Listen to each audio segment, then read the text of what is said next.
Bonsoir à tous et bienvenue dans ce point de l'actualité. Le président de la République s'est entretenu avec le président du Front populaire ivoirien, le FPI, Alassane Ouattara, et Pascal Affi-N'Guessan ont parlé de réconciliation, de cohésion et de paix dans le pays. Ouattara.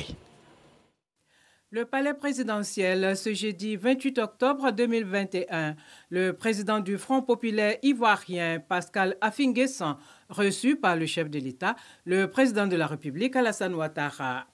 Les sujets d'intérêt national, notamment la réconciliation nationale, la paix, la stabilité politique et sociale, ont été abordés au cours de cette rencontre. Je voudrais donc, au nom de la délégation du Front populaire ivoirien, commencer par dire infiniment merci au président de la République de l'honneur qu'il nous fait de nous recevoir en audience. Nous avons plusieurs dossiers qui sont en suspens et qu'il faut solder, je dirais, depuis peut-être une dizaine d'années, mais particulièrement depuis les élections de 2020 que vous avez suivies.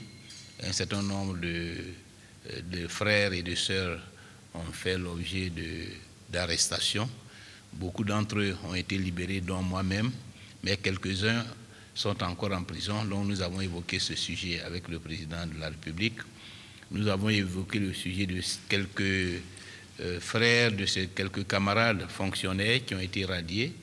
Et comme il y a une jurisprudence qui vient d'être pratiquement édictée à travers l'intégration de certains hauts cadres qui étaient en exil au Ghana, nous avons souhaité que le président examine avec l'administration le cas de tous ces camarades qui ont été radiés dans le cadre de la crise de 2010.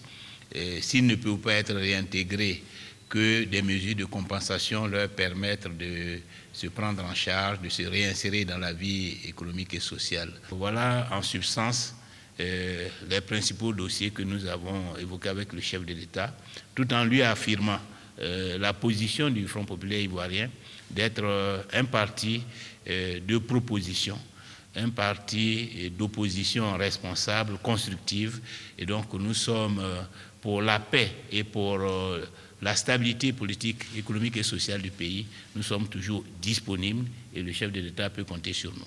Dans la perspective de la présidentielle de 2025, le président du Front populaire ivoirien, Pascal Affi-N'Guessan, a souhaité la reprise du dialogue politique en vue de dégager un consensus largement avant cette échéance. Le chef de l'État, avant cette rencontre, a marqué un acte qui renforce la coopération entre la Côte d'Ivoire et la Corée. Les deux pays célèbrent leurs 60 ans de relations d'amitié. Le centre sportif, culturel et des TIC ivoiro-coréens est ouvert. Il porte le nom du président de la République qui a procédé ce jeudi à l'inauguration de ce temple. Alassane Ouattara s'est réjoui de l'aboutissement de ce projet qui profite à toute la jeunesse ivoirienne. La construction de cet espace multidimensionnel est dédiée principalement à la promotion du taekwondo qui a coûté 6,5 milliards de francs CFA. Et un autre centre voit le jour à Ferké, inauguré aujourd'hui. Il est dédié à la protection des enfants contre toute exploitation, un combat que mène la Fondation Children of Africa de la Première Dame. Après Soubré et Bouaké, cette maison d'accueil dans le Tchologo renforce l'engagement de Dominique Ouattara dans la lutte pour l'épanouissement des tout-petits. Ceux qui sont en détresse seront pris en charge dans ce centre qui a une capacité de 80 lits. Et puis dans l'actualité également, le Premier ministre était à ce forum économique qui se tient à Abidjan. Ouverture de la 9e édition de la CGSI Académie pour 48 heures. Au menu de cette rencontre, crise et résilience des entreprises. Les participants sont venus de la Guinée, de Madagascar et du Ghana, le pays invité d'honneur. Ces acteurs du privé et leurs homologues ivoiriens ont échangé sur les solutions à mettre en œuvre pour résister en ces temps de difficultés liées à la crise sanitaire mondiale.